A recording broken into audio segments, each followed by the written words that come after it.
Gracias, gracias. Pues lo que les quiero comentar en esta ocasión es el tema, y leemos nuestra Biblia ahí en Juan capítulo 2 antes de entrar al capítulo 13 dice, Jesús purifica el templo. Y dentro de esta narración de los versículos 13 al 22, 21, hay una parte importante que dice, destruid este templo en el versículo 19, destruid este templo y en 3 días lo levantaré. Esta fue la respuesta de Jesús cuando los judíos le dijeron, ¿qué señal nos muestras ya que haces esto? O sea, todo lo que hemos leído que hizo en la purificación del templo. Ahora, pues ahorita nosotros estamos en un periodo de ayuno, el ayuno de Daniel, lo estamos tomando desde el día primero, terminamos este domingo 21. Y algo que es fundamental al llevar este ayuno es precisamente que es una purificación interna, es una purificación de cuerpo, alma y espíritu. Y para agarrarle un poquito de contexto, vamos a leerle del versículo 13 al 21. Voy un poquito rápido para que los que quieran ir anotando y después comentamos si hubiera alguna duda, pero ustedes son muy listos, todo lo aprenden y todo lo captan luego, luego. Dice en el verso 13, estaba cerca la Pascua de los judíos y subió Jesús a Jerusalén y halló en el templo a los que vendían bueyes, ovejas y palomas, y a los cambistas ahí sentados, y haciendo un azote de cuerdas echó fuera del templo a todos, y las ovejas y los bueyes, y esparció las monedas de los cambistas y volcó las mesas. Y dijo a los que vendían palomas, quitad de aquí esto, y no hagáis de la casa de mi padre casa de mercado. Entonces se acordaron sus discípulos que está escrito, el celo de tu casa me consume. Y los judíos respondieron, le dijeron, ¿qué señal nos muestras ya que haces esto? Respondiendo Jesús les dijo, destruir este templo y en 3 días lo levantaré. Dijeron luego los judíos, en 46 años fue edificado este templo y tú en 3 días lo levantarás. Mas él hablaba del templo de su cuerpo. Ahora hay que entender que eh, la obligación que tenían los, los judíos era que deberían ofrecer diferentes sacrificios, deberían llevar los animales adecuados, o si les resultaba complicado viajar desde lejos con nuestros animales, también podían comprarlos ahí mismo en Jerusalén. Al final resultaba mucho más cómodo comprar el animal ahí en el mercado, que los sacerdotes controlaban en el templo, porque el templo se había convertido en un mercado. Y esto garantizaba que el animal había sido examinado por ellos y que estaba apto para ser sacrificado. Claro está que podían llevar sus propios animales, pero se exponían a que fueran rechazados por los sacerdotes. Así que para ahorrarse las molestias y los disgustos, lo mejor era comprarlos allí mismo. Pero el hecho de que los dirigentes del templo hubieran decidido instalar un mercado de ganado en el mismo recinto del templo para atender estas necesidades fue algo que pues indignó a Jesús. Y junto con estos vendedores de ganado estaban también los cambistas, aquellos que cambiaban las monedas. Ellos eran encargados de darle a aquellos que iban a entrar al templo una moneda judía, que era la que se admitía en el templo, no se admitía otra. Entonces, obviamente, pues ahí también estos cambistas cobraban una comisión por cada operación que daban o por el cambio que hacían. Y esto pues generaba un abuso. Y por mano de estos cambistas, pues pasaban grandes cantidades de dinero que aquellos que traían como ofrendas voluntarias, diezmos o impuestos del templo. Podemos decir que estos cambistas, tanto como los sacerdotes, pues tenían ahí su negocio redondo. Y en lo personal, pues yo creo que sí era necesario un mercado, que existiera un mercado de esta naturaleza, ya que a muchos les resultaba pues difícil traer esos animales, ya que viajaban de lejos para llegar ahí al templo. Y la situación es que sí había espacio para un mercado en otros lugares de la ciudad, pero yo creo que la razón principal por la que los sacerdotes habían colocado esto dentro del templo es porque tenía mucho que ver con el provecho comercial que ellos obtenían y estaba dentro de su jurisdicción, o sea, ellos eran la ley ahí. Entonces estaba claro que ellos querían hacer un buen negocio con el deseo del pueblo de ir a adorar a Dios. Entonces todo esto ponía en evidencia la corrupción que se encontraba en el judaísmo en aquellos días. Ahora, ¿qué concepto tendría esta gente cuando con el fin de conseguir un beneficio para ellos mismos no les importaba llenar el templo de animales, con malos olores, con inmundicia?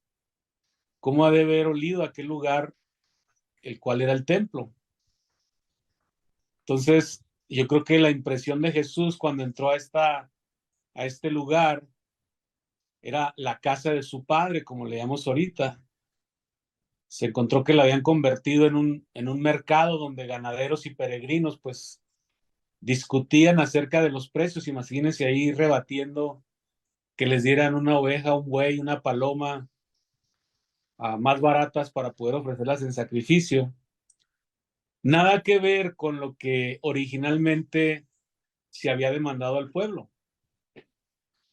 Entonces, todo esto pues pone en evidencia muy razonable la indignación que tuvo Jesús al manifestarse en esta situación. Ahora, Jesús había anunciado a través de Isaías en su palabra 56:7, dice: yo los llevaré a mi santo monte y los recrearé en mi casa de oración. Sus holocaustos y sacrificios serán aceptos sobre mi altar, porque mi casa será llamada casa de oración para todos los pueblos. Al hablar de casa de oración para todos los pueblos, estamos hablando que ya estaba abriendo esta profecía para que cualquiera, todos los pueblos, pues ya no nada más eran los judíos, no nada más eran los israelitas, sino ya entramos ahí los gentiles. Ahora, es muy evidente que este azote que había improvisado Jesús, que hizo, pues no le iba a servir como un instrumento que fuera capaz de dominar a tal multitud de comerciantes y ganaderos o a la misma policía que había ahí en el templo, porque en realidad pues él no necesitaba usar de la fuerza física para hacer su voluntad ahí, ya que él tenía tanto poder y tanta autoridad que una sola palabra de él tenía el poder necesario para controlar cualquier situación. Entonces la situación es que, y que nos lleva a ver todo el contexto de todos estos versículos, ¿por qué entonces lo hizo así? Y podemos ver que se trata de un acto simbólico cargado de mucho significado. O sea, todo lo que hizo literalmente, que nos hace meditar y nos hace ir hilando, ir estudiando cada uno de estos elementos, es precisamente que lo hizo físicamente, pero después, cuando le dicen, ¿por qué hiciste esto? ¿Con qué autoridad? Y entonces ya ahí les agrega esta parábola Jesús, donde destruyan este templo y en 3 días lo reedificaré. Entonces ya nos hace pensar un poquito más, porque dice, y no hablaba él del templo físico, sino hablaba del templo de su cuerpo. Entonces se trataba de la casa de su padre y tenía el derecho de hacer esto. Nos muestra que reprueba cualquier conducta irreverente en la casa de Dios y que no dudará en mostrar su indignación contra quien degrade lo que él ha instituido. Todo esto está en perfecta armonía con todo lo que él hace, con su carácter, ya que esto revela que pues es lo que él busca es una limpieza, lo que él busca es una santidad. Dijo, quitad de aquí esto y no hagas de la casa de mi padre casa de mercado. Entonces, cuando está hablando del templo, pudiéramos decir que, ahorita vamos a ver que nosotros somos el templo del Espíritu, somos el templo de Dios. Entonces, notamos que la apreciación que tanto Jesús como los que Jesús tenían del templo era, y Jesús era la casa de su padre. Pero para los sacerdotes era una casa de mercado donde llevar a cabo sus propios negocios. Y creo que es algo de lo que está demeritando ahorita mucho el mover de Dios, porque falta esta autenticidad de poder estar haciendo las cosas de Dios con una verdadera motivación y que no haya ninguna comercialización, que no haya ningún lucro, sino haya precisamente esta sensibilidad de hacer exactamente lo que Dios nos dice. Y cómo nosotros, al estar de alguna manera ejerciendo un ministerio de benevolencia, un ministerio de ayuda, un ministerio de mayordomía y de administración, de poder estar en determinado momento repartiendo y haciendo las cosas con integridad. Porque nos damos cuenta que ahorita hay mucha malversación y muchas mentiras y la iglesia no avanza. Entonces, esto también, este mismo relato, pues viene en todos los evangelios. Y ahí también viene en Lucas, en el capítulo 19, versículo 45-46, dice, y entrando en el templo, comenzó a echar fuera a los que vendían y compraban en él, diciéndoles, escrito está, mi casa es casa de oración, mas vosotros la habéis hecho cueva de ladrones. Entonces, en estas indicaciones, el sistema de los sacrificios que Dios había establecido y que ellos practicaban, pues había quedado muy carente de su verdadero significado. Solo quedaba la apariencia, sin la esencia, sin la realidad de lo que Dios quería. Entonces, si analizamos un poquito más detalladamente, si nos vamos al versículo 13 de Juan capítulo 2, vamos a hallar una serie de cosas que pudiéramos ir de una manera descifrando. Dice, estaba cerca la Pascua y subió a Jerusalén, verso 14, y halló en el templo a los que vendían. Veamos primeramente el templo. El templo es de Dios, le pertenece a Él, lo compró con su sangre, Él lo estableció.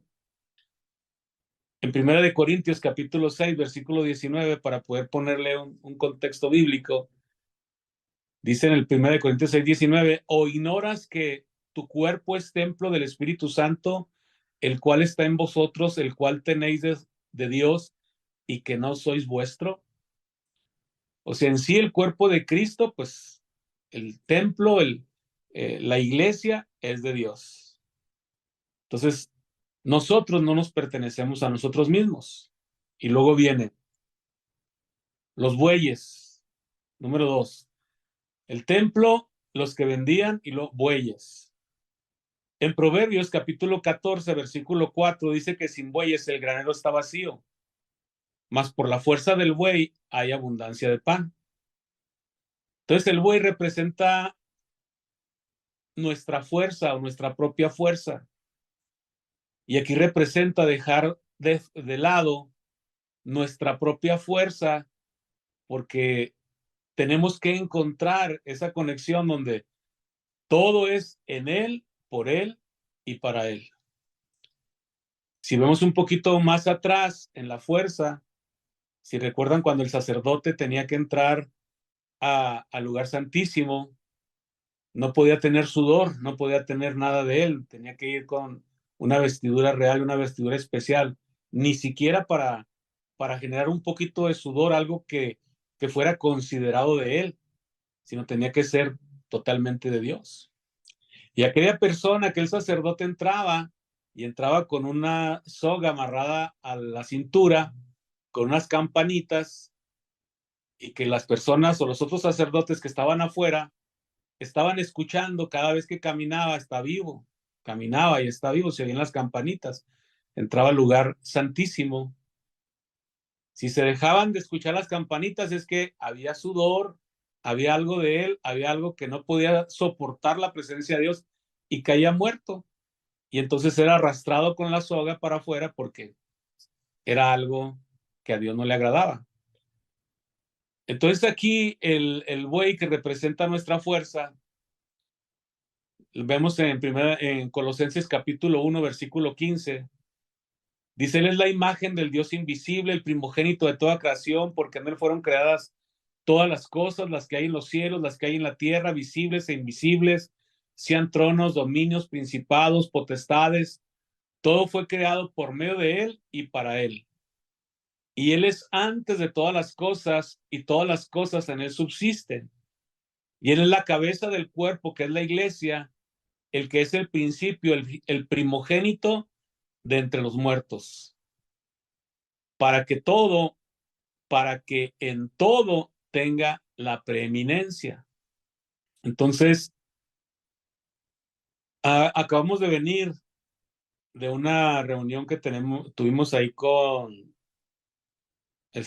Marcos Brunet, donde él tiene un ministerio de oración, de adoración, de alabanza, y habla de la venida del Señor, habla de cómo Dios está preparando. De hecho, el evento se llama Preparar el Camino, y habla de que cada vez estamos más cerca de la venida del Señor y cada vez está sirviendo más los que están de a de veras.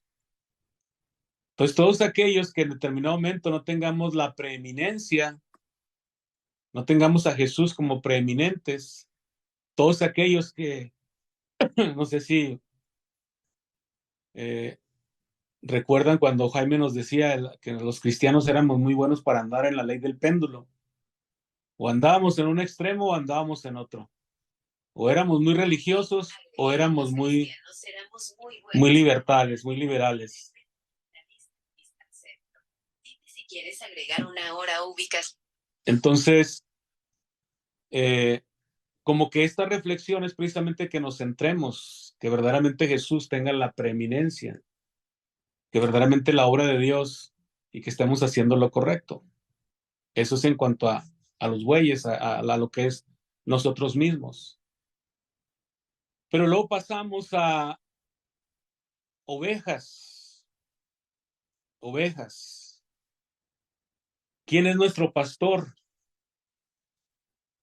¿Quién nos está guiando? ¿Qué nos está dirigiendo? ¿A quién obedecemos? ¿A quién estamos sometidos?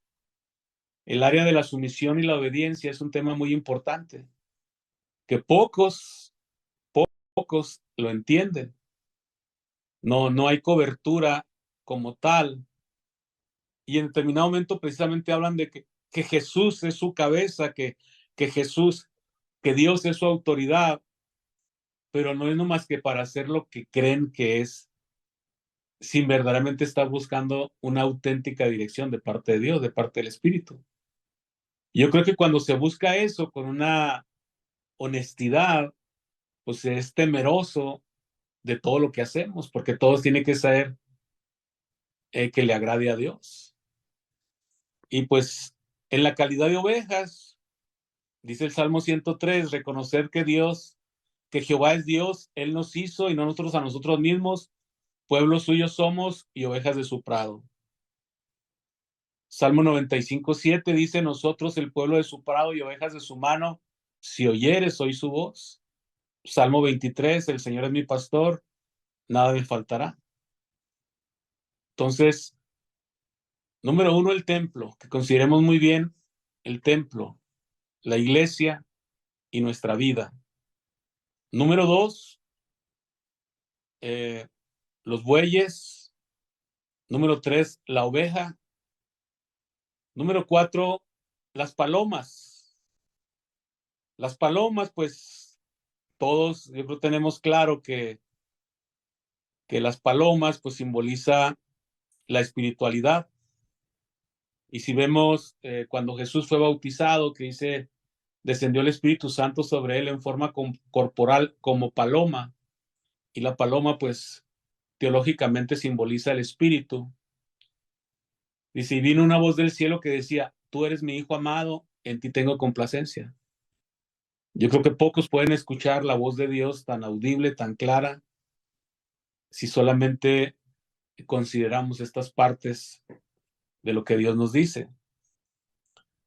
Entonces, todos necesitamos este encuentro, este bautismo, este surgimiento en el Espíritu Santo para que llegue esta revelación, este conocimiento, este poder y movernos espiritualmente, no tan carnales.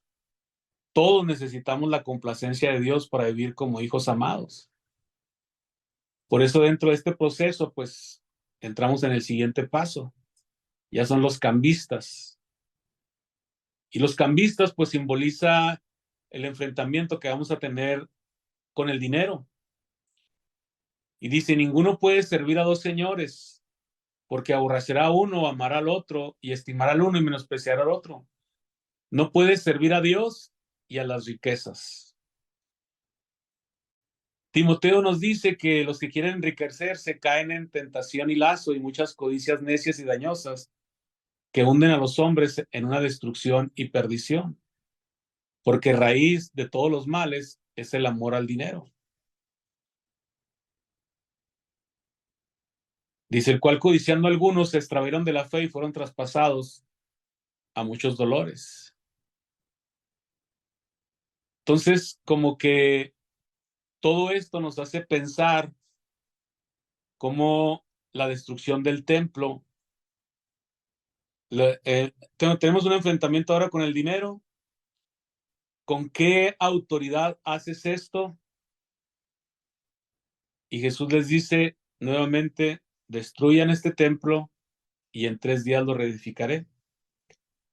Entonces, como que este proceso todos pasamos por él, donde tenemos que hacer, de alguna manera Dios nos hace conciencia que hay que destruir o hay que desaprender aquello que traemos, que no nos deja avanzar espiritualmente, que no nos deja tener fe, que no nos deja edificar verdaderamente su reino.